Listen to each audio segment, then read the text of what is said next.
Bubba Scrubba, Fantasy Sports Advice and Analysis, Volume 3, Episode 5. Marker. Good morning, everybody, and sorry for the delay. I was on vacation last week, didn't get a chance to shoot a video. We're going to continue with this series of fantasy football, player analysis. Today we're going to do the AFC South. Just as a reminder, I've been watching the NFL continuously since 1984. I've been playing fantasy sports, football, baseball, what have you, since 2002. And I've been running my own fantasy football league since 2008. And in that league, we do a PPR, point per reception, which is going to inform some of this analysis. First team on our list is the Houston Texans. What can we say about Houston? Well, their defense is awesome. And so let's just start with the defense. Maybe not necessarily from a return perspective. So we talked about the Seattle Seahawks before and how the Seahawks have a great defense, but they also have an ace punt and kick returner in Rashid Shaheed. Houston doesn't have the return capability like Seattle does, but their defense is utterly dominant. They're probably going to be the second or third defense off of the board based off of their performance from last year. I don't usually lead off with the defense, but the reason I'm leading off with the defense is because their offense is really nothing to write home about. So the most draftable player, I would say, at this juncture is Nico Collins, wide receiver. Bona fide number one. However, with CJ Stroud and his kind of struggles the last few seasons, and his rookie year was dynamite, and everybody thought that this guy was going to be the second coming, and he's been anything but. He's more of a glorified game manager. He does, get the ball to Collins pretty frequently. That being said, just relying on this passing game, and then Collins' injury history is significant. He seems to miss time every year. I think I rostered him a couple of years ago. He was good when he played, but then there were stretches where the guy just wasn't available. So buyer beware on this. I would say Nico, he's probably going to grade out in the second and or third round, something like that. I'm going to be avoiding the Houston offense probably across the board. Playing across from Nico Collins is this Jaden Higgins. This was the Tank Dell role a couple of years ago, but then Tank had that monster, just that horrific knee dislocation injury thing.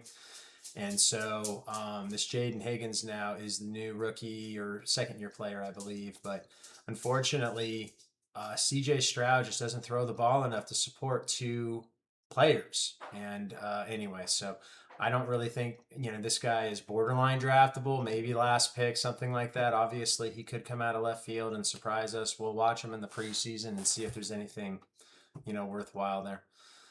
The only other real draftable players on Houston are David Montgomery, formerly of the Detroit Lions. He is probably at this juncture, the two-down banger, goal line guy.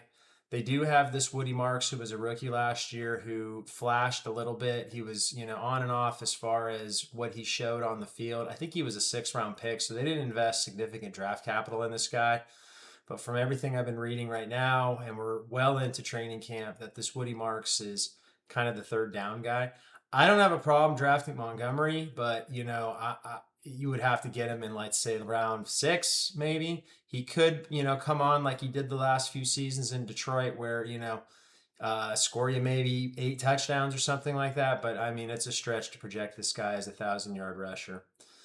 We kind of already talked about CJ Stroud. I don't really feel like this guy's rosterable. I mean, he could always come out and have a great season and, remind everybody what what he looked like as a rookie. I'm not going to gamble on that. I mean, I don't even think, again, even if you're a guy or a person, I should say, that rosters 2 quarterbacks, I would not make him the second quarterback on my team. I think he's borderline unrosterable. Tight end Dalton Schultz is a streamer type guy, a low end tight end one. He will get you 4 to 5 catches a game. I feel like he's kind of the de facto second weapon in this offense in the passing game, but a guy that I'm just not that excited about this year.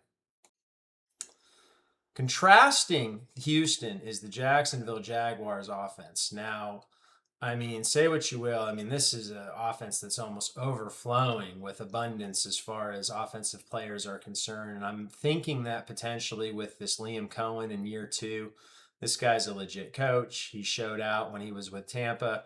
Last year, the Jags showed out. And I mean, in year two, they should only be better. There's a lot to go over here, but let's start with probably the most draftable player on this roster, which is this Bayshol Tootin. He was a rookie running back last year, played behind Travis Etienne, and still had some limited uh, highlights. But in year two, I mean, the reports coming out of training camp is that this guy is the star of camp. He is the unquestioned starter at this point. It looks like he has the juice. He's got the wiggle. The real question is he going to get the goal line reps? Because they did bring in this Chris Rodriguez Jr. from the football team. And but this guy, they call him what's the term? Jag. He's just a guy. This Chris Rodriguez. That being said, he could carve out potentially. He's a bigger back. He's a kind of a more of a short yardage banger. He could carve out a goal line rep role. But I honestly would not shy away from this Tootin based off of how the Jaguars offense operated last year. And, going into year two, we can only project that it's going to get better potentially. This Tootin is probably worth a second or a third round draft pick in your drafts, and don't shy away from taking him. These are the types of players that people go, who is this guy or whatever? And they don't understand why he's so high on a list. And then he turns out to be a league winner. Now, I mean, you could swing and a miss on this, but I feel like this is a pretty safe pick for this year. Now, the Jacksonville passing game is a whole other thing. Trevor Lawrence, looked the part when he was at Clemson. Obviously, was a bona fide, the number one overall pick. I don't think anybody questioned it. Kind of showed out as a rookie and then just fell off the last few seasons. Potentially that had a lot to do with the Urban Meyer debacle and all this. But last year, it really seemed to be look like he was hitting his stride as a player. And not just as a passer, but this guy was always a decent runner and was getting a lot of goal line reps. Just quarterback keeper because he's such a big guy. I think looking at Trevor Lawrence, he's a bona fide QB1 on a fantasy roster. Where you're going to pick him is a whole other story. I mean, I don't feel like he's a top 5, top 8 player at the position at this particular juncture, if only because, we've been burned before. We've been down this road before with him kind of disappointing us. That being said, this is another player that if he takes a step forward in this offense this year could have league winning upside. I have no problems if you draft him as your QB1 and let's say in the top 10. Okay. But not in the top 5, not in the top 6, I don't think. But he has a ton of weapons to throw the ball to. The guy that probably has the most overall opportunity, but I'm the least thrilled with is this Jacoby Myers, who they traded for from the Raiders last year. It could be just I'm biased because I don't like Raiders. But this Jacoby Myers played well on the outside for them last year. The guy that I'm a little more interested in is this Parker Washington, who's going to play out of the slot again this year. This guy was getting peppered with looks. So in a point per reception setting, I think this Parker Washington might go off this year. You can get 100 catches, get 1,000 yards. He's going to score a few touchdowns. Down on the goal line, if they're going to do the bigger guy, the back shoulder fade, that kind of thing, that's more the Jacoby Myers territory. Picking between these two guys is going to be tough. I kind of feel like it's more of a personal preference. Do you like the bigger guy who has the potential to hit the home run and maybe get you a few more touchdown looks in the red zone? Or do you like the smaller guy operating out of the slot who's just getting catch after catch after catch after catch, maybe breaks one off? It's a personal preference thing. I personally like this Parker Washington because I just like guys that get tons of opportunities. Now, let's not forget about Brian Thomas. Okay, this guy was like the number 2 overall pick 2-3 years ago. I mean, he completely fell apart last year, showed no chemistry with Trevor Lawrence. By the reporting measures was that he had a problem with this Liam Cohen or something. Like, I don't know, just didn't jive with the coaching staff. But now with a full off season in the program, there's only been better reports. I don't want to say glowing, but he has looked better in training camp practices, and so he's a complete X factor. I don't have a problem with you wanting to draft this guy.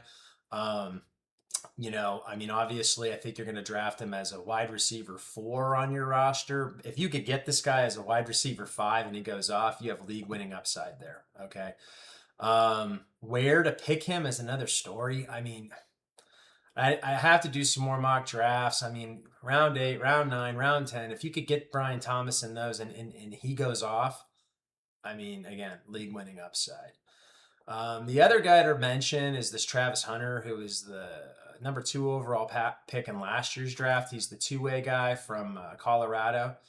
And the reports this year so far have been that he is focusing on defense and then also caucusing kind of with the offense. In such a crowded receiver room, I just don't see how this guy's going to make it, other than being more of a gadget player, which, could turn out to be lucrative in fantasy currency. That being said, I don't know where to draft this guy. On pure talent alone, he probably should be drafted. And if you're like at the end of your draft and this guy's still there, pick him and see what happens. Give him a week or two and see what happens. But otherwise, you're not going to use any significant draft capital. Now, the last player I'd like to highlight is this Brenton Strange, who plays tight end. He was a rookie last year, flashed significantly, had some injuries, and he has been getting some glowing reviews as well. He's a specimen, this guy. He's a big guy, a muscular guy, can run, can catch. He could be an X factor in this offense. I don't know. I mean, Jacksonville's defense took a step forward last year. They're a complete football team. So this isn't a situation where the defense is going to get run all over and they're going to have infinite scoring opportunities. We get into a situation where if you have a good running back, you have 2 or 3 top end receivers potentially, you have a 4th guy who's a playmaker, and you have a tight end. It's just too many mouths to feed. And with Trevor Lawrence running the ball, a little bit, too many mouths to feed. But this Strange, if you're at the end of the draft and you punted the tight end position, you could do a lot worse than taking a flyer on this guy. The next team is the Tennessee Titans. And so this is another team more along the lines of the Texans. Just nothing sexy here, nothing that exciting here. That's not to say that you cannot get solid players, league-winning players out of an unsexy, unexciting offensive environment. But, everything that Tennessee is doing, there's nothing here that I'm looking at the roster and there's nothing here that I'm like going, wow. First of all, hiring Robert Saleh from, just a real world perspective, great hire. Okay. As a 49ers fan, this guy's a pretty good coach. Now, maybe the Jets fans wouldn't agree with me, but that being said, and especially considering that, he didn't have really a quarterback to work with in New York. And, as a head coach, that's possibly your number one task. It doesn't matter if you're offensive minded or defensive minded coach, got to find a quarterback, right? So he failed miserably in that. But Saleh is a defense first coach. So, to project Tennessee as, going to be some juggernaut team, I just don't see it happening. I know Cam Ward, the quarterback, is, kind of a more popular pick this year, year 2. He showed some stuff last year as a rookie. That being said, I just don't see enough weapons here for this guy. I don't think he's a generational talent. And I just don't see that this guy has the kind of weapons that's going to allow him to take a big step forward this year where he, is going to be a difference maker in fantasy. That being said, if you are a 2 quarterback person and you want to roster 2 quarterbacks, you could probably do a lot worse than having him as your number 2 guy and then seeing what you have in the first, let's say, month of the season. I mean, maybe he's a super stud and you can turn around and trade him. Maybe he's a complete suck ass. You cut him, move on, right? So really, when I look at this roster, one of the only guys that's really draftable is old, reliable Tony Pollard, the running back. This guy's got to be close to 30, if not already there. He's, again, nothing. He's not a burner. He's not, he's kind of just a workhorse player. I don't think his role changes significantly. That being said, he has incurred some major injuries over the years, so this has got to be starting to take a toll on him. They also have this Tyjae Spears still. The last 3 years, it's been the same story. Spears is going to have a bigger role. Spears is primed to be a big player for them, blah, blah, blah. Just never happens. I don't see, I mean, this could be a Kyle Pitts situation where the guy does virtually nothing for the first 4 years and is a huge disappointment. And then all of a sudden comes on. Of course, in football, we could never see this, right? But if you're gambling on some kind of sleeper player in that regard, I ain't gambling on the Titans offense. All right. So for me, if I'm doing like a zero or a hero running back strategy, which I like to do a lot because running backs get overdrafted in my estimation, Tony Pollard is, a respectable RB2. He's not desirable. If the rest of your roster's filled out, then who cares? You got Josh Allen, you got Jamar Chase, you got, blah, blah, blah down the line. Then who cares if you have Tony Pollard? You just need somebody with a pulse and who's steady and getting reps. He's not going to make or break your team. Talk about Cam Ward a little bit. This guy has an arm. This guy can run it a little bit. I just feel like he was maybe traumatized last year. I don't know if he's necessarily in the right position with the right coaching staff to maximize his potential. That being said, with their first round pick, they did go out and get this Carnell Tate from Ohio State, but that did rhyme, right? Carnell Tate from Ohio State, yeah. That being said, I don't know enough about this Tate. I mean, Ohio State graduates so many, especially at the wide receiver position. But I mean, there's Marvin Harrison, right? This guy's in year 3, and this guy has, been almost a complete waste. So for people to say, well, this Carnell Tate, he's a no miss, can't miss prospect because he came from Ohio State. I don't know about all that. I mean, I think that's, obviously they did, Cam Ward a service by trying to give him another playmaker. They did go out in free agency and sign this Wendell Robinson, formerly of the New York Giants. This is a guy that potentially could, I feel like, more than Tate, because as rookie wide receivers, I just don't like them. It takes them longer to acclimate into the league. They got to, learn the route tree. Especially depends on what position they're playing. If they're playing outside, then they've got to diversify that route tree and, learn an NFL route tree. And, so I kind of feel like, the learning and, it's overwhelming. They're not allowed to just rely on that athletic muscle memory. So I'm not, and especially like in a situation where you kind of have a young, unproven quarterback, you don't really have that great of a running game. It's going to be easy for the defenses to double cover this guy. Now, this Wendell Robinson, he's almost set up to be in a perfect situation because he's going to be playing, I think, out of the slot. And they're just going to pepper this guy with targets over the middle, target after target after target. In a point per reception league, this is actually gold. And so I feel like as a wide receiver 5, 6, you get this guy as your 6th wide receiver, 5th wide receiver, you're probably doing pretty good.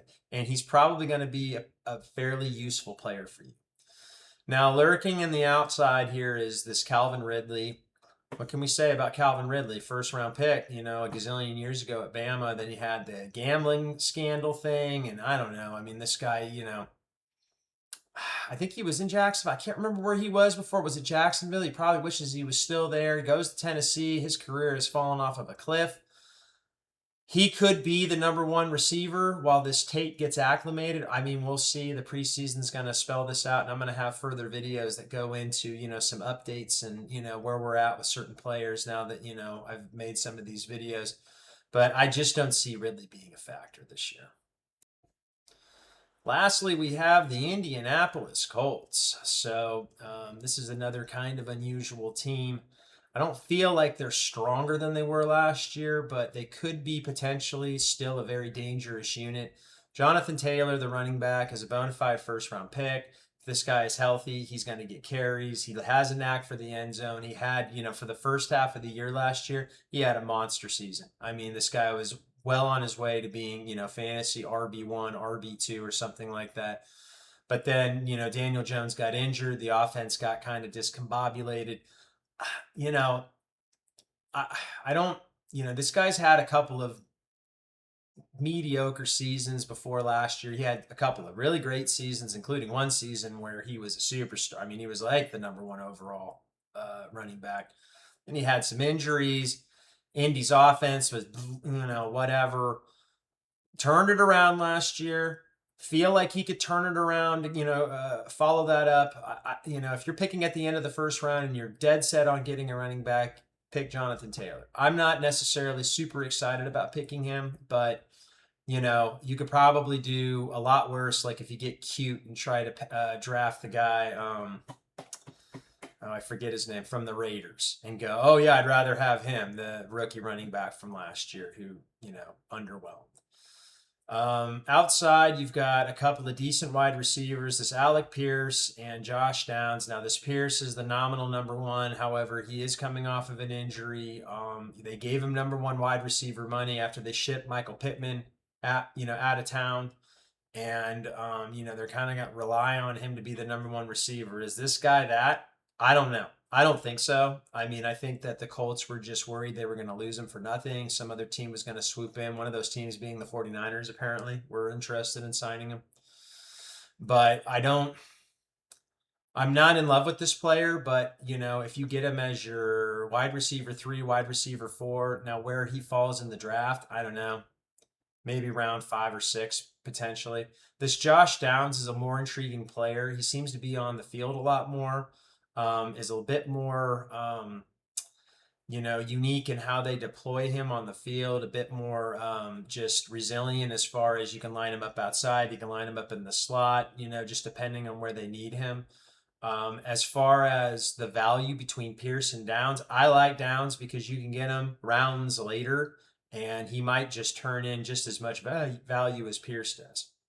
Now, one of these underrated players on this offense is the tight end Tyler Warren out of Penn State. Now, this guy, he was pretty good as a rookie last year. He was getting quite a few catches, especially with Daniel Jones under center. And at Penn State, if you watched him at all, I mean, they lined this guy up all over the place. They put him in the backfield. He took handoffs. He took quarterback snaps. I mean, I don't know. I mean, I'd like to see the Colts coaching staff get a little more creative with this guy, because I think he was a high school quarterback or something like that. But I mean, if he has that potential where you can kind of mismatch and line him up and confuse the defense, I don't know why, they won't take more advantage of this. Maybe now that he's in year 2 and not a rookie, especially in real life, rookie tight ends, it's one of the steepest learning curves in the NFL.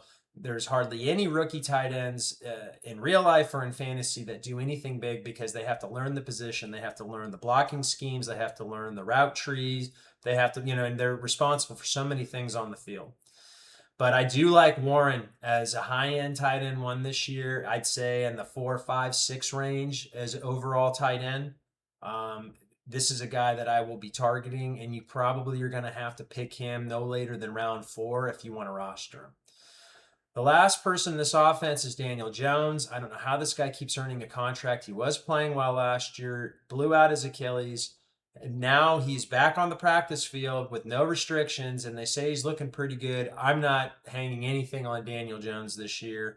I think that, with these Achilles injuries, especially on these, 5 to 7 step dropbacks, that's where you kind of see where that, ligament is at. And so some of these, like this Pierce, who's more of a downfield threat, I just don't see Jones having the strength in his legs, coming off less than a year of rehab for this torn Achilles, to be able to take a hard 7-step drop, bang, throw the ball. I just don't see it.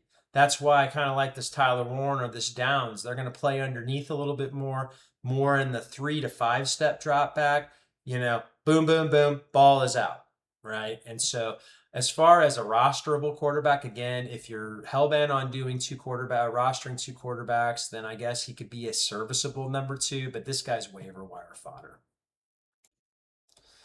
So that's the AFC South. We're going to continue on with these videos. Hopefully by the end of the weekend, I'll have all the divisions covered, and then we'll start a series going through maybe individual teams and, doing some updates, injury updates, scheme updates, just, little things that I've picked up from, just covering, what's going on in training camp. We've got the Hall of Fame game tomorrow night, so the kind of unofficial first preseason game. So we're getting real close here. So exciting time of the year. Please comment below. I'd love to hear, anybody's questions. What do you think about this guy? What do you think about this guy? I'd be more than happy to do some personalized reviews. Talk to you guys soon.